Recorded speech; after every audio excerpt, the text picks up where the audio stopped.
사도행전 14장 8절에서 18절까지 하겠습니다.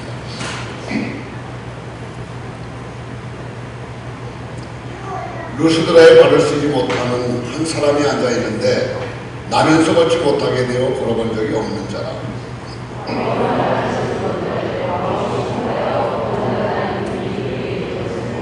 큰 소리로 이르되 내 발로 바로 일어서라 하니 그 사람이 일어나 걷는지라.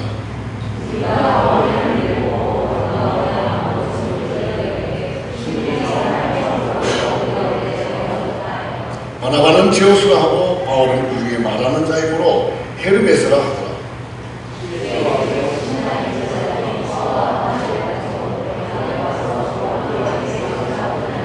두 사도 바나바와 바울이 듣고 옷을 찢고 우리 가운데 뛰어 들어가서 소리질러 이르되 여러분이 어찌하여 이런 일을 하느냐. 우리도 여러분과 같은 성공을 가진 사람이다. 여러분에게 복음을 전하는 것은 이런 헛된 일을 버리고 천지와 바다와 가운데 만물을 피우고 살아계신 하나님으로 돌아오게 합니다. 하나님이 지나간 세대에는 모든 민족으로 자기들의 길들을 가게 방임하셨으나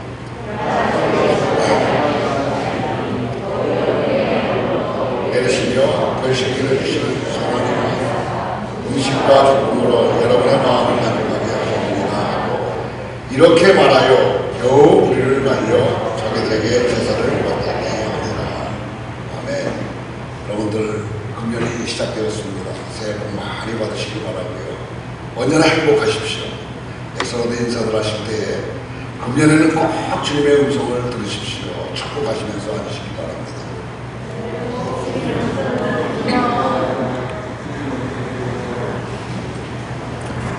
여러분들이 잘 아시는 찬송가 가운데 양떼를 떠나서라는 그런 찬송가가 있습니다. 이 찬송가의 작시자는 보너라는 사람이에요. 스코틀랜드의 목사입니다. 어느 날 한 꿈을 꾸고 있었는데 천사가 저울을 들고 나타났어요. 그러면서 자신의 그 신앙적인 열심이 얼마나 되는지를 달아주겠다고 이야기를 합니다. 늘 궁금하던 차에 그렇게 하라고 이야기를 했어요. 그랬더니 그 천사가 저울을 달아줍니다. 신앙적인 열심이 한 100분 정도 나간다고 이야기를 해요. 그러면서 이제 구체적으로 본인의 그 열심을 또 분석해 주었습니다. 이 20 때문에 나타나는 열심이 14분이고요. 또 파당적인 열심이 15분이고 명예 때문에 나타나는 열심이 22분.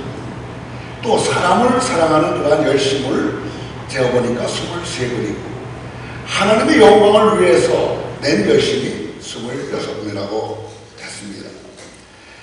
잠에서 깨어난 보나는 자신의 열심이 얼마나 인간적인 발성에서 우러나는 것인가를 깊이 회개하고 비로소 변화된 삶을 살았다고 합니다. 여러분들의 신앙적인 열심은 과연 얼마나 됩니까? 몇 파운드나 되시나 하는 것입니다.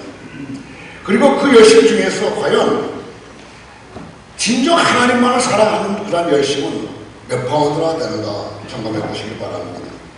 오늘 본문에 보면 진정 하나님을 사랑해서 열심을 내었던 사람들의 이야기가 등장하고 있습니다. 그들이 누굽니까? 바울과 바나바입니다.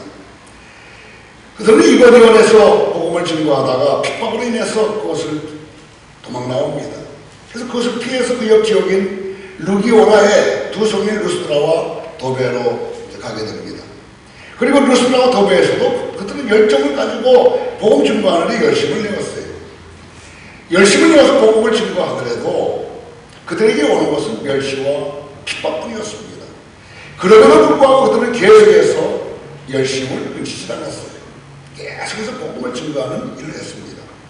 그렇기 때문에 그들의 열심을 분석해 보면은 이것은 자신의 명예라든가 이기심이라든가 파당을 위한 열심이 아니라 오직 복음 대신 주님을 진정으로 사랑해서 내는 열심이라고 할 수 있는 것입니다. 사랑하는 성도 여러분, 이 바울과 바나바처럼 오로지 하나님을 사랑하는 마음에서 우러나오는 열심으로 신앙적인 열심을 내시는 성도님들이 다 되시기를 주님의 이름으로 축원합니다.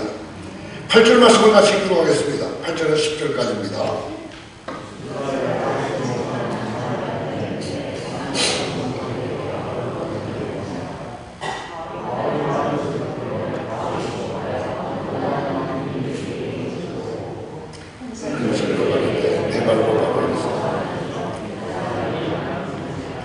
팔절을 보시게 되면은 태어나면서부터 걷지 못했던 한 안진뱅이가 바울이 이제 말씀 전하는 것을 열심히 듣고 있습니다. 그가 얼마나 열심히 듣던지 바울은 설교 중에서 그 안진뱅이를 주목하게 됩니다. 여러분들도 다 아시다시피 믿음은 어떻게 생기는 것입니까? 들으면서 생기는 것 아니겠어요?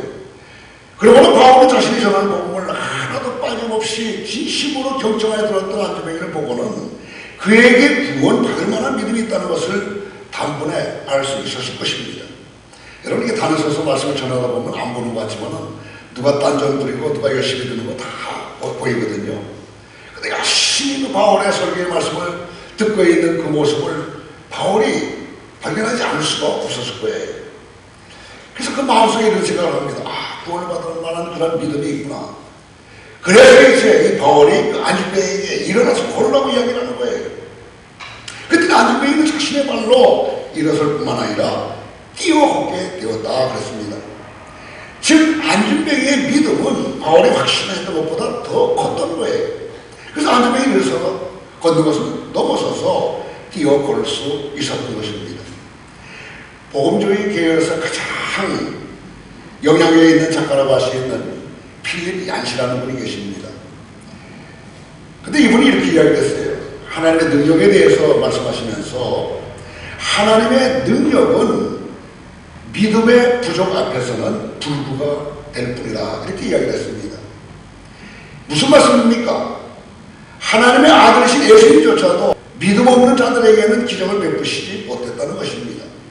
특히 보험서 기자는 예수님께서 고향을 방문하셨을 때를 이렇게 기록하고 있습니다. 거기서는 아무 권능도 행할 수 없었어. 다만 소수의 병에게 안수하여 고치실 뿐이었고 저의 믿지 않음을 이상히 여기셨다, 이렇게 기록하고 있는 것을 보게 됩니다.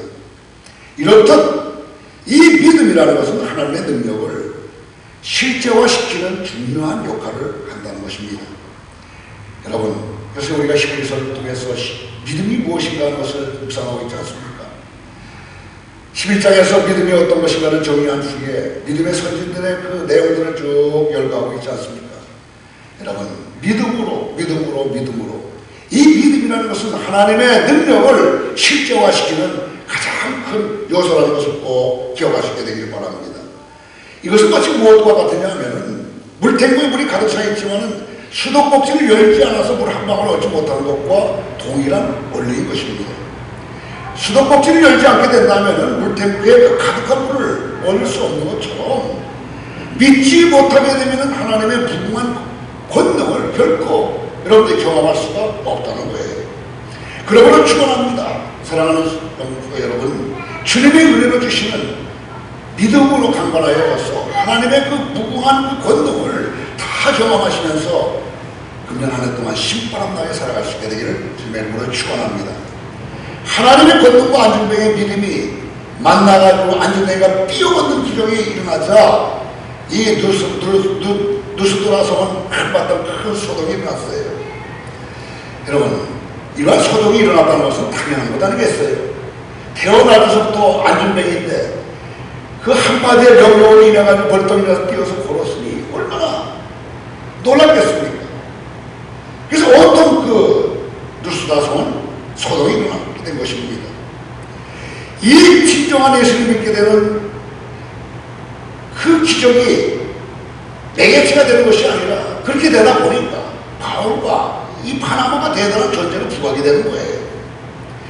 그래서 이들은 깜짝 놀랐습니다. 그런데 그럴 수밖에 없었던 것이 그 당시에 그 루스드라의 그 배경을 살펴보면은 이러한 엉뚱한 반응이 나오게 된 이유를 알 수 있게 됩니다. 기원전 10년에 이 오비드라고 하는 시인이 있었습니다. 그런데 그가 쓴 글에 보게 되면은 이 루스드라 성이 어떻게 생겼느냐 하면은 이스스라는 제우스와 호메라는 헤르메스라는 로마신들이 세운 도시라고 이야기를 합니다.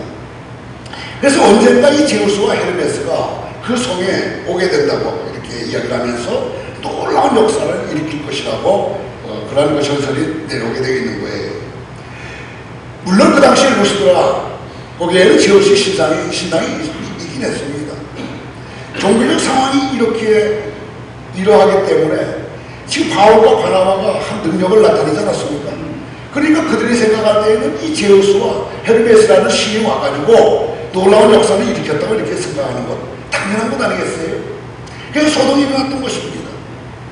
루스다의 사람들은 안중에 일으킨 바나바 바울을 제우스와 헤르메스로 오해를 했던 거예요. 그 다음에 이렇게 바나바 바울을 각각 제우스와 헤르메스로 오해한 루스다 성 사람들의 반응을 한번 살펴보도록 하겠습니다. 13절 말씀을 같이 읽습니다.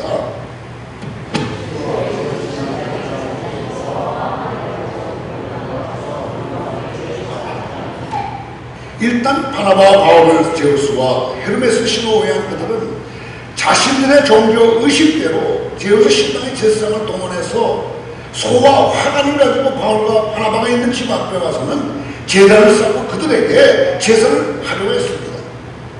사태가 이쯤에 이르자 바울과 바나바는 그야말로 기절초풍을 하게 됩니다. 그래서 그들은 자신의 옷을 찢고 자신들에게 제사를 드려온 수많은 사람들 속으로 뛰어들어가서 소리를 질러 그들의 오해를 풀려고 안간힘을 쓰게 됩니다.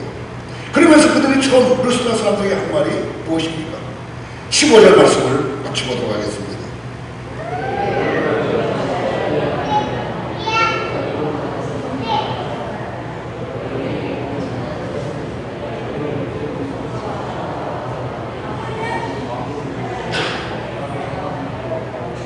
여러분이 어찌하여 이런 일을 하느냐? 우리도 너희와 똑같은 사람이라는 거예요. 자신의 정체성이 무엇인지를 이야기하는 겁니다. 너희들이 생각하는 것처럼 우리들은 신이 아니라는 것입니다.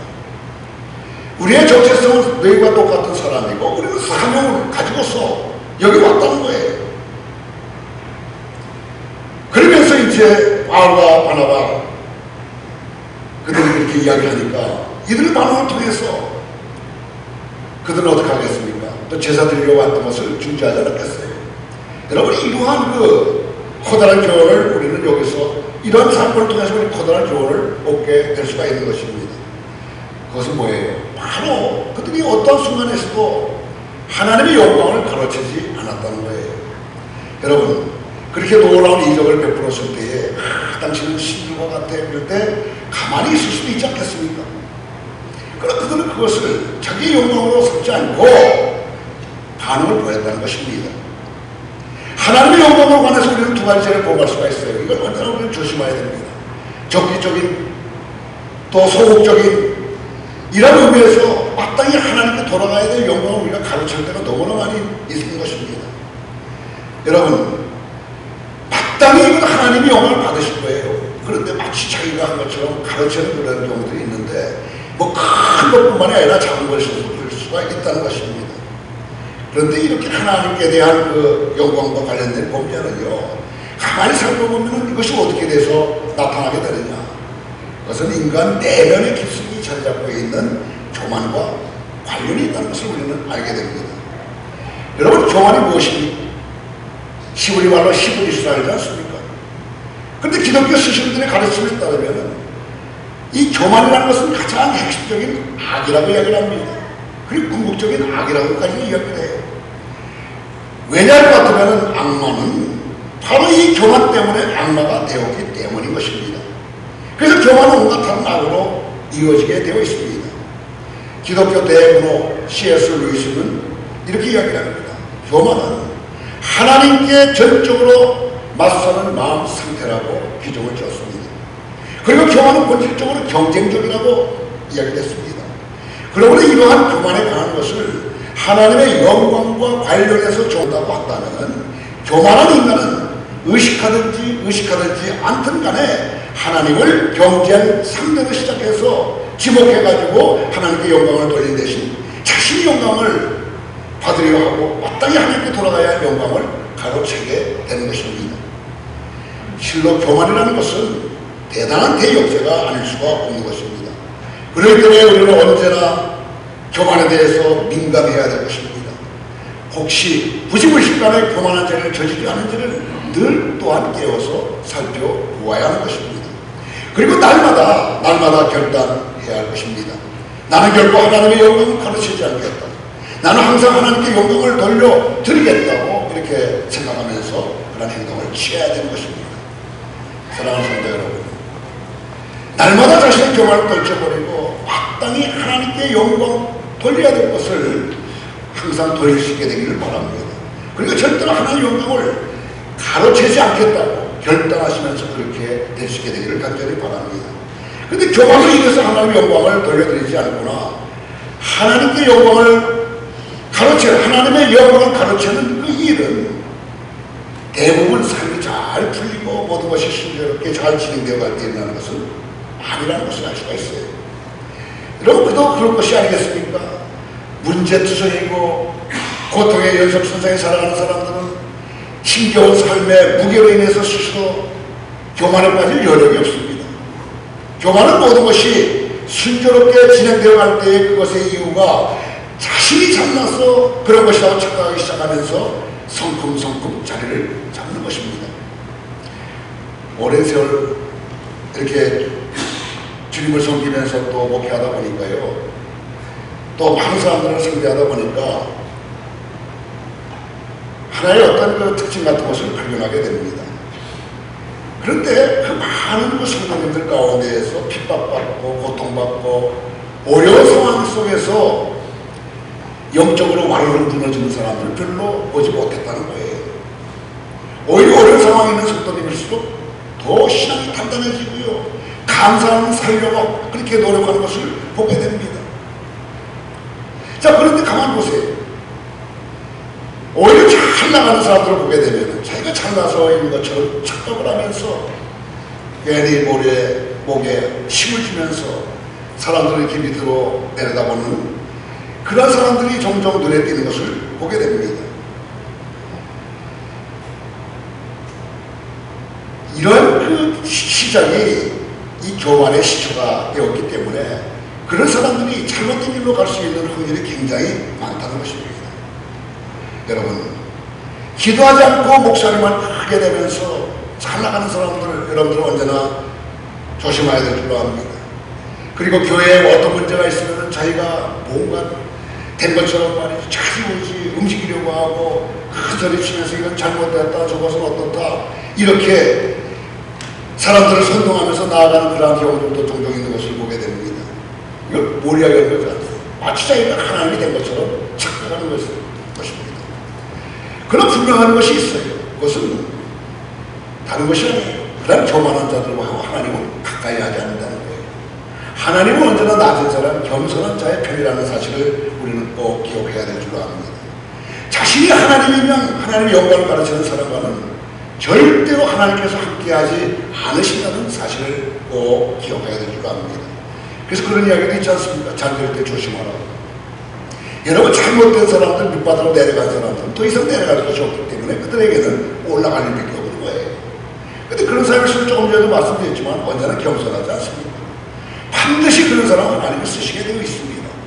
그렇기 때문에 여러분들 어렵고 힘들다고 좌절하고 실망하지 마시고 이제 올라갈 분량을 생각하면서 올라갔을 때에 진과 같은 겸손을 유지해야 되겠다 하는 그런 마음을 늘 가지면서 자기가 보관을 시키게 되기를 간절히 바랍니다.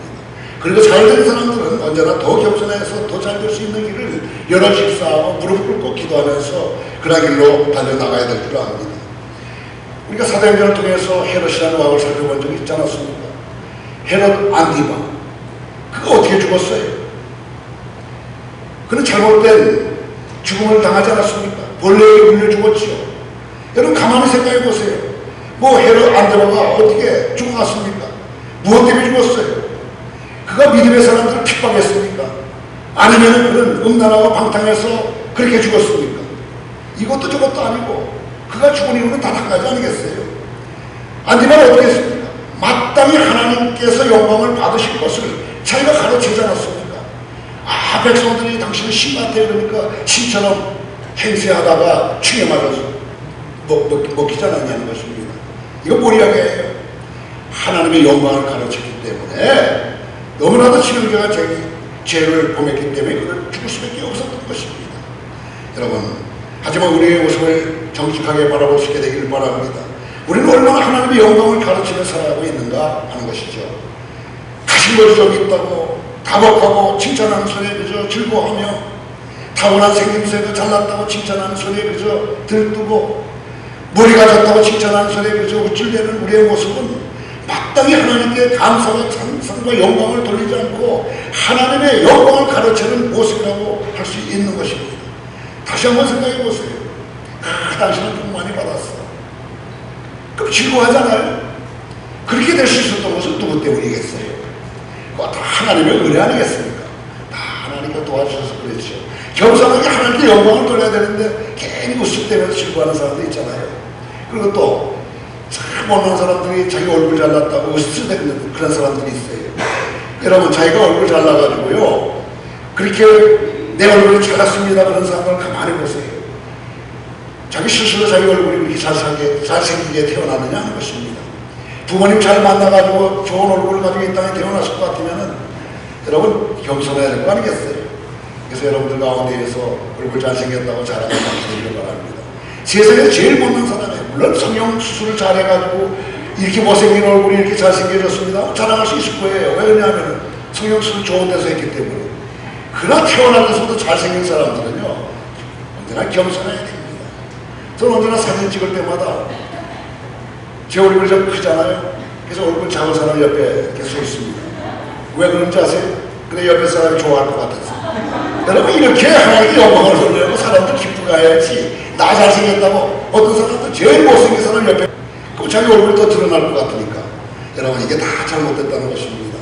하나님께서 나를 이렇게 사랑하시고 하나님께서 나와 함께 하시기 때문에 이런 복을 주시고 또 이렇게 좋은 부모 만나서 다복하게 살고 또 이렇게 좋은 얼굴을 갖게 태어난 것 얼마나 감사합니까? 나를 창조하신 주님을 찬양합니다. 이렇게 하나님께 영광을 돌려야 되지 않겠느냐 하는 것입니다.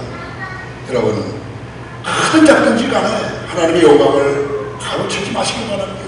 그렇게 가로채기 시작하면 그만큼 하나님과 우리의 관계는 멀어지기 시작한다는 사실이에요. 하나님 관계가 멀어지기 시작하면 신앙의 능력은 떨어지게 되어 있고요. 여러분, 관계가 소홀해지게 되면 외로울 수밖에 없게 되는 것입니다. 이건 당연히 기사라는 거예요. 여러분 가운데 혹시 뭐 잘 모르시는 분들이 대부분일 거예요. 한국에 박태선 장로라는 분이 계셨습니다. 이 사람은 정말 능력이 있는 부흥사였더랬어요. 장로님이신데. 근데 한국에는 보통 이 부흥사는 성결교회 출신자들이 많이 나왔습니다. 근데 이 장로교회에서 이 박태선이라는 장로님이 이제 부각이 되기 시작한 거예요. 이건 남대문교회 장로였거든요. 그러니까 그 장로 교단에서는 아주 기뻐했습니다. 그래서 이 사람 훌륭하게 키워서 이 장로교회를 대표하는 그런 부흥사로 이제 섬기자 그랬어요. 그런데 이분이 집회할 때마다 놀라운 능력이 막 나타나요. 귀신이 쫓겨나는 건 뭐 보통이고요. 안진배가 일어나고요. 죽은 자도 거의 살아나는 그러한 역사를 막 일으켰어요. 그렇게 전체적으로 능력이 나타나다 보니까 여기저기서 오라는 것도 많고요. 그래서 뭐 하여튼 인기가 최고였습니다. 그러다 보니까 이 사람이 점점 하나님께 영광을 돌리는 대신에 자기가 영광을 가르치기 시작하는 거예요. 여러분 생각해보세요. 집회 때마다 일어나는 은혜의 물결 얼마나 놀랍게 벌어졌겠습니까? 그럴 때마다 하나님께 영광을 돌려야 될 텐데 다 자기가 가르치는 거예요. 일이 이렇게 자연이 이렇게 벌어지다 보니까 하나님의 관계가 끊어지기 시작하는 것입니다. 그리고 하나님의 관계가 끊어지기 시작하자 이 도미나 현상처럼 신앙의 능력을 잃어버리기 시작했다는 거예요. 그 다음부터 능력이 나타나지 않습니다. 그러니까 자꾸만 가식적인 행동을 해요. 능력을 없으면서도 능력이 있는 것처럼 행동하고 이제 이 사람들은 또 설득을 시켜가지고 말이죠. 능력이 나타난 것처럼 이야기하더라고 간증하더라고 그러는 것입니다. 점점 그 능력이 사라져버려요. 이로 인해서 하나님과 관계가 끊어지다 보니까 마음이 어떻게 되는지 아세요? 공허해지기 시작하는 거예요. 자꾸만 빈자리가 커져만 갑니다. 그래서 결국 그는 그 빈자리를 마귀에게 내어주고 말았던 거예요. 이렇다 하나님의 영광을 가르치는 것은 좀 극단적으로 말하게 된다면 악마가 된다는 것을 의미하는 것입니다. 하나님의 영광을 가르치는 것은 하나님의 원수가 된다는 것을 의미하는 것입니다. 그럴 때 본문에서 바울과 바나바 이들은 자신의 옷을 찢으면서 사람들 속으로 들어가면서 미친듯이 울부짖으면서 자신들의 신이 아니라 오직 하나님의 종임을 고백했던 것입니다. 그렇게 하나님의 영광을 가로채지 않으려고 그들은 발버둥을 쳤던 거예요. 우리 17절 말씀을 같이 읽도록 하겠습니다. 15절부터 17절 시작.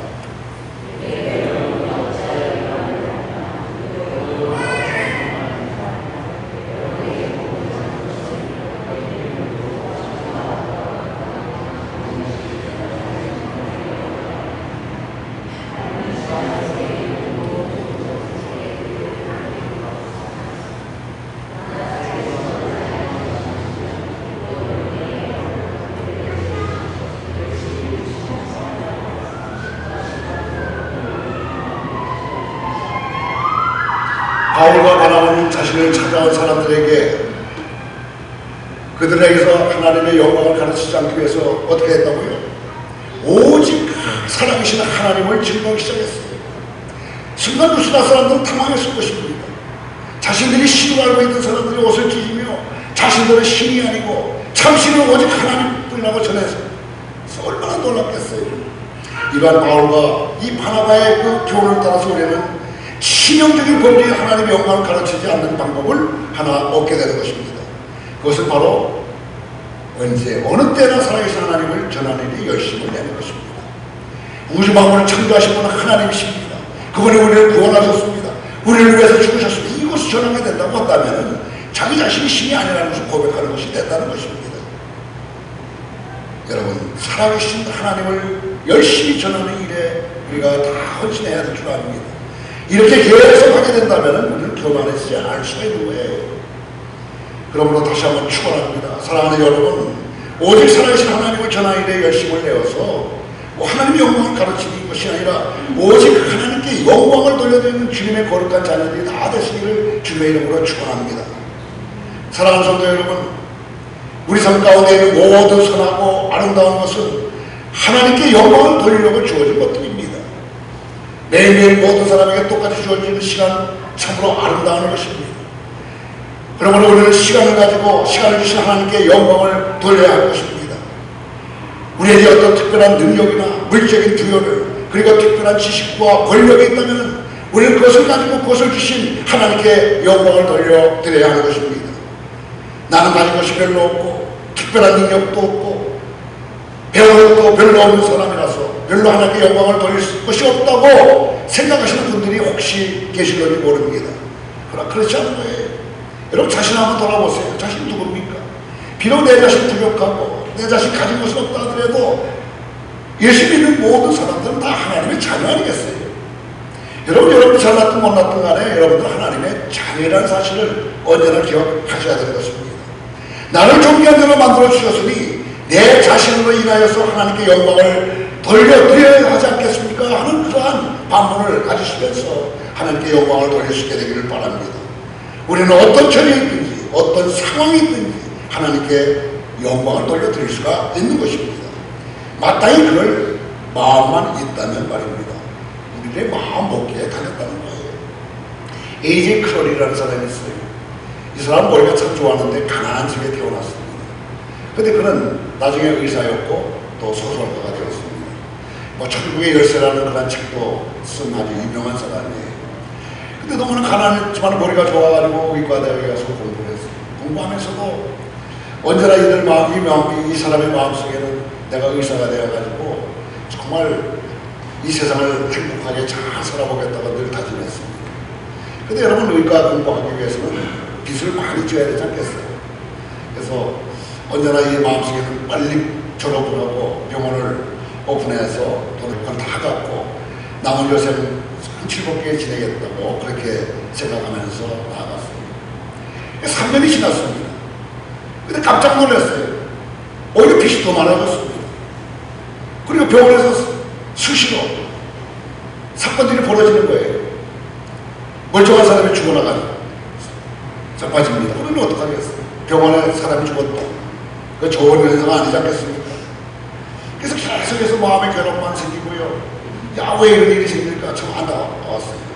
그래서 결국 그러니는 파손 직전의 그 상황까지 처하게 되었던 것입니다. 그러던 어느 날, 이 그러니는 빈들을 거리면서 하나님께 기도를 드립니다. 하나님, 제가 어떻게 하다가 이 지경까지 오게 되었습니까? 그리고 그 간절한 기도 중에 하나님의 음성을 듣게 돼요. 내가 너에게 왜 의술의 능력을 주었는지 너는 아느냐? 단지 잘 먹고 잘 살라고 주었느냐 아니냐? 아니다. 그 능력으로 고통당한 사람들을 도와주면서 나 또한 그들과 함께 있다는 것을 알려주고 나에게 영광을 돌리라고 내가 너에게 주었노라. 근데 너는 아직 돈벌 목적으로 의술을 사용해서 나의 영광을 가지고 있지 않느냐? 라는 그런 음성을 들었던 것입니다.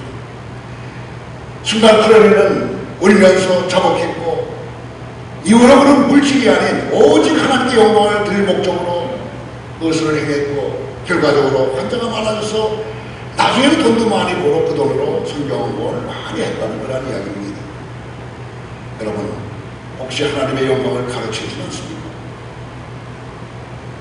시간에 관하여서, 물질에 관하여서, 또 재능에 관하여서, 나의 나됨에 관하여서 하나님이 아닌 내 자신의 영광을 받으려 하지 않는가? 여러분들 스스로 점검해 볼 수 있게 되길 바랍니다. 그리고 꼭 기억하시기 바랍니다. 하나님의 영광을 가르치는 일은 바로 스스로 악마가 되기로 작정하는 것이라는 것. 이 사실을 꼭 기억하면서 언제나 하나님께 영광을 내리며 승리하는 복된 삶이 있게 되기를 간절히 바랍니다. 기도하겠습니다. 사랑하는 주님, 항상 겸손하고 스스로를 겸비하여서 오직 하나님께만 영광을 돌려드리는 주님의 신실한 종이 되도록 인도하여 주시옵소서. 예수님의 이름으로 기도드리옵나이다.